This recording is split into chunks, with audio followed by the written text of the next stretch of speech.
Hey everyone, welcome back to the Deep Dive. Yeah. So today we're tackling something that I know a lot of you struggle with, and that is networking. Especially for those of you in the thick of your MBA programs. It can feel like just another thing on that never-ending to-do list. Right? It definitely can be. But here's the thing. You guys sent in a ton of articles and resources all about MBA networking hacks. And the more I dug into them, the more I realized that networking, especially for MBAs, is not just about, showing up at events and handing out business cards. It's about building relationships that can seriously transform your career. And that's exactly why we decided to do a deep dive on this topic. We're going to break down these MBA networking hacks and give you some actionable strategies that you can use right away. But first, I think it's important to address this whole idea of networking feeling like a chore. Yeah, I think a lot of times people get caught up in this transactional mindset, like I need to network so I can get a job. But what these resources really emphasize is the power of relational networking. It's about building genuine connections where both sides benefit, not just, looking for what you can get out of someone. Okay, so I'm hearing relational, not transactional, but honestly, one of the articles pointed out something that I think a lot of MBA students fall into, and that's thinking that networking is only about job hunting. Oh, absolutely. Your network can be a huge asset, way beyond finding that first job after graduation. Think about internships, mentorships, even discovering business opportunities that you never knew existed. I've seen people completely pivot into industries they never considered, all because of a connection they made. That's amazing. So we're talking about building relationships that can help us in all areas of our career, not just the job search. But one of the hacks that really jumped out at me was this idea of pre-MBA networking. Like, is it really worth it to start connecting with people before you even start your program? 100%. Think of it like, you're laying the groundwork. You can start by connecting with current MBA students and alumni on platforms like LinkedIn, join some groups, get involved in discussions, and start engaging with people in the industries you're interested in.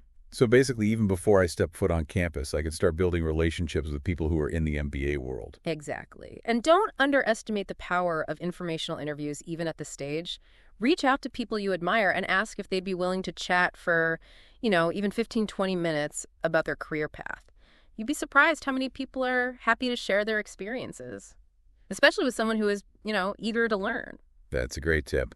I'm writing that one down. Yeah. So we've got pre-MBA networking. What about once we're actually in the program? I know the resources mentioned a ton of ways to expand our network during our MBA. Oh, yeah. You're surrounded by opportunities once you're in the program.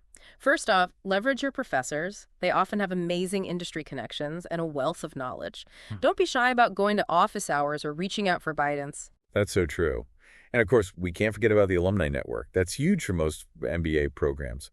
The resources we're looking at all said that tapping into that is a must. Definitely, alumni have walked the path you're on now. They can provide such valuable insights, they can connect you with people at their companies, and they can even become mentors. Plus, a lot of MBA programs have dedicated platforms or events that make connecting with alumni super easy.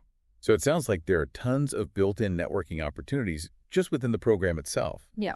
But what about beyond the classroom?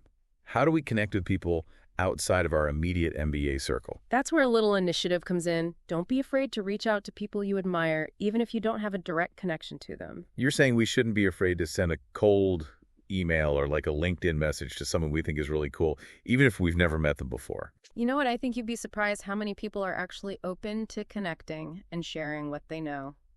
Especially if you reach out in a genuine way and show that you respect their work. Like just a well-crafted message can go a long way. Highlight what you admire about their work and why you're reaching out, Okay, Yeah. okay, I like that. So we've talked about online networking, connecting with alumni and professors, and even sending those cold outreach messages. But what about the, face-to-face stuff? One of the resources really highlighted these in-person interactions, like going to industry events and case competitions. It's true. Nothing can really replace those in-person connections. The energy at those events is so different. The chance encounters, the opportunity to really, build that rapport with someone, it's something you just can't get online. Plus, those events are often where you'll find industry leaders, potential mentors, future collaborators. It's worth putting yourself out there. I'm sensing a theme here. It's all about getting out there, putting ourselves out there, and just making those connections however we can. But it's easy to get caught up in the what of networking. One of the resources you sent really emphasized the give before you ask philosophy. Can you talk about that a little bit? Of course. It's really about shifting that focus from what can I get from this person to what can I offer. People are so much more willing to help you out if they feel like you're genuinely interested in building a relationship, not just, using them to get ahead. So how do we do that? How do we add value to our network before asking for any favors? Like, Yeah. what are some things we can actually do? It doesn't have to be something huge. It could be as simple as sending someone an article you think they might find useful, or connecting two people in your network who could benefit from knowing each other, or even offering to help with a project that they're working on, or just small things like that. That reminds me of one of the articles you sent. It was talking about using AI tools like ChatGPT to help write outreach messages. It sounded a little futuristic, Right. but I'm curious to hear your thoughts. AI can actually be a really powerful tool for networking, especially when it comes to those initial interactions. Like, let's say you find someone on LinkedIn who you really want to connect with. You can use ChatGPT to help you write a personalized message that goes beyond just, I'd like to add you to my network. Wait, hold on. Are you saying we can use AI to write our networking emails? That feels a little impersonal, doesn't it? It's not about letting the AI do all the work. Think of it more like having a super smart assistant. You give it the context, like who you are, who you want to connect with, and what you want to say.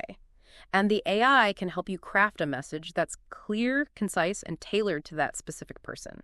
It can even suggest talking points based on their profile. Okay, I'm starting to see how it could be useful, but isn't there a risk of sounding like a robot if we're using a tool to write our messages? That's why it's so important to use AI as a starting point, not the finishing point.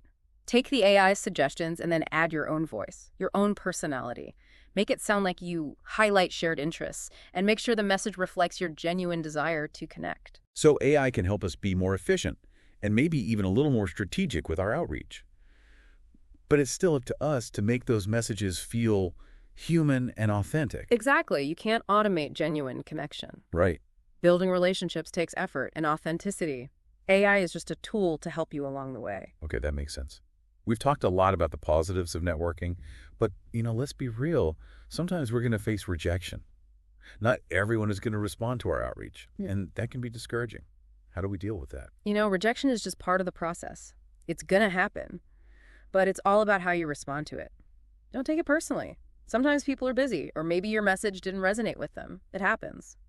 The key is to be persistent without being pushy. Follow up once or twice. But if you don't hear back, just move on. There are so many other amazing people out there waiting to connect. That's a good point. It's a numbers game to a certain extent. Yeah. Not every interaction is going to turn into a meaningful connection. But the more we put ourselves out there, the more opportunities we create for those valuable relationships to form. Exactly. And sometimes those rejections can actually lead to unexpected opportunities. I once had a networking meeting that didn't go as planned. The person I met with wasn't able to offer me the specific advice I was looking for, but you know what? They connected me with someone else in their network. Yeah. And that person turned out to be an incredible mentor. Wow. So even the failed networking attempts can have a silver lining. It's all about staying open to those possibilities and focusing on building those relationships. Exactly. And before we move on, I want to circle back to something we talked about earlier, using AI to help with your networking. Yes, this was so interesting. Let's dig a little deeper. Okay, so imagine this. You found someone on LinkedIn that you'd love to connect with. Maybe they're a leader in your field or they work at your dream company. You could send a generic connection request, but that's not going to make you stand out. Right. You want to make it personal. You want to make it memorable. But that takes time.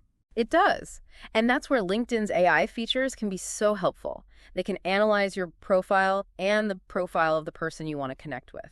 And then they suggest personalized talking points that are relevant to both of you. So you can use that as a starting point to write a connection request that shows you've actually done your research and you're genuinely interested in connecting with them. Exactly. And it's not just for connection requests. You can use AI to personalize your messages in other ways, too. Like, let's say you're reaching out to someone for an informational interview. Okay, walk me through that. Yeah. How would AI help in that situation? Well, you could use a tool like ChatGPT to draft an initial email outlining your request. But here's the key. You wouldn't just copy and paste the generic output. You'd use it as a framework and then personalize it with specific details about the person's background, their work, and why you're genuinely interested in speaking with them. So it's like AI is giving you that first draft. Yeah. And then you're coming in and adding that human touch, the authenticity, the real connection that makes all the difference. Exactly. AI can be a fantastic tool, but it's not a replacement for human interaction. Think of it as your networking assistant, helping you be more efficient and effective. I love that AI is your networking assistant. And one thing I want to emphasize here is that AI is constantly evolving. There are new tools and features coming out all the time, so stay curious, experiment, and see what works best for you. That's a good reminder. It's not about being an expert in every AI tool out there. It's about finding the ones that actually make your life easier and help you reach your goals. And remember, networking is an ongoing process. It's not something you do once and then forget about. It's about building and nurturing those relationships over time, and AI can be a really valuable partner in that journey. Okay, so we've talked about moving from transactional to relational networking, the importance of the give before you ask mindset, and even how AI can be a secret weapon in our networking arsenal. What other gems did we uncover in these resources? One thing that really stood out to me was the importance of thinking outside the traditional networking box. It's not just about LinkedIn and career fairs. There's so much more to it. Okay, I'm all ears. Tell me more about these outside-the-box networking strategies. Think about your passions and your interests. Are there clubs, organizations, or volunteer opportunities that align with what you're passionate about? Like joining a local hiking group if you love being outdoors. Or volunteering at an animal shelter if you're an animal lover. Exactly. Those are fantastic ways to meet like-minded people. And you never know, those connections could lead to career opportunities or even lifelong friendships. I love that. It's about bringing your whole self to the table, not just your professional persona. And here's another idea. Consider attending industry conferences or workshops. These events often attract people who are already working in the fields you're interested in. So it's a chance to learn from experts, network with people in your target industry, and gain some valuable insights. Exactly. And one final tip. Don't be afraid to reach out to people you admire, even if you don't have a direct connection to them. Like sending a cold email to someone whose work you respect. Or reaching out to an author whose book had a big impact on you. Exactly. You'd be surprised how open people are to connecting, especially if you're genuine and respectful in your approach. It's inspiring to hear that. It reminds me that people generally want to help each other, especially when they see that you're passionate about learning and growing. Exactly. And who knows, that cold email could lead to a mentorship, a job opportunity, or even a lifelong friendship. You never know where these connections might lead. All right, so we've covered so much in this deep dive, from pre-MBA networking to leveraging AI to thinking outside the box. Before we wrap up, I want to leave our listeners with a challenge. What's one actionable step they can take this week to level up their networking game? Yeah, I love that challenge. You know, one of the biggest hurdles I see is that people feel like they need to dedicate hours and hours to networking, which can be so overwhelming, especially for busy MBA students. Totally. Who has time for that? Yeah. Between classes and recruiting events and everything else, it's just not realistic. Right. And that's why I really like that tip about the 30-minute networking rule. The idea is you can build a really strong network by just setting aside 30 minutes each week to connect with people. Okay, break that down for me. How can we build a solid network in just 30 minutes a week? Doesn't seem like much. It's about consistency and making those small moments count. Think about it.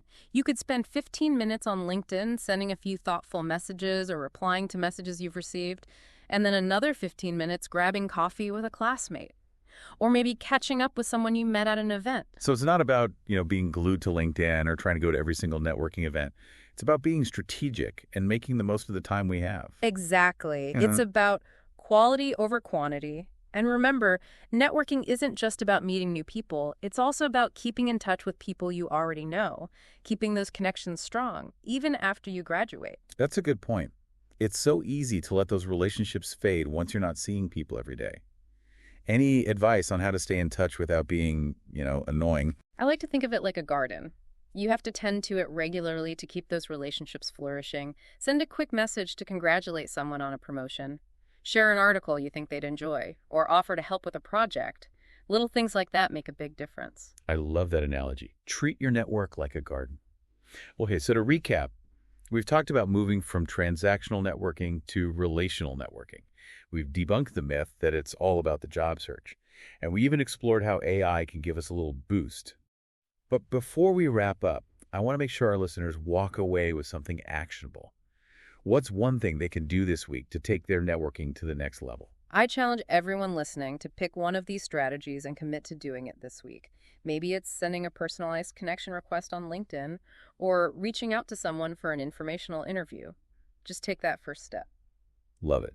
Start small, be consistent, and watch those connections grow. Right. And speaking of resources, make sure to check out the show notes for links to all the articles and websites we mentioned today. You can dive even deeper into these ideas if you want. There's so much great advice out there. Definitely worth checking out. Okay, before we sign off, I want to leave you with this question. How can you add value to your network today? It doesn't have to be something huge, just a small gesture to show you care and that you're invested in those relationships. Remember, networking is a two-way street. The more you give, the more you'll receive. That's what it's all about, building those genuine connections that enrich your life and your career. So go out there, build those relationships, and see where they lead you. You never know what amazing opportunities are waiting just around the corner. Until next time, happy networking.